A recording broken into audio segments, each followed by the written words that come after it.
Arcad worked as a scribe. Do you know, right? He has to write on clay tablets. Clay tablets. At the beginning, his career started like that.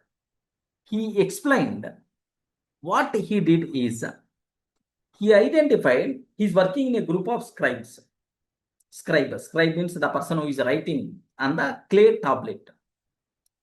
Then he analyzed some scribes are getting more salary, more money, but some people are getting less money. He identified that.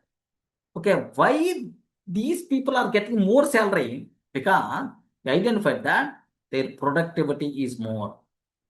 Their productivity is more.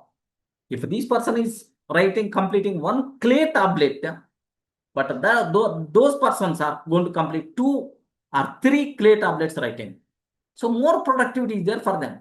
Then he sat with those people. He improved that skill. He improved his skill productivity. Then obviously he started getting more money. That thing must be required, man. Array, I'm doing this activity one day, my salary should be raised. It's a bigger headache to the management. Improve your ability. If you feel some activities useless, I'm not interested. These are low level activities. Leave those activities. Management is going to do some alternative. Doing 10 rupees tasks, expecting 10 crore salary is meaningless.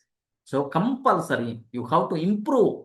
You have to improve your ability to earn. Then only you are going to get you can demand.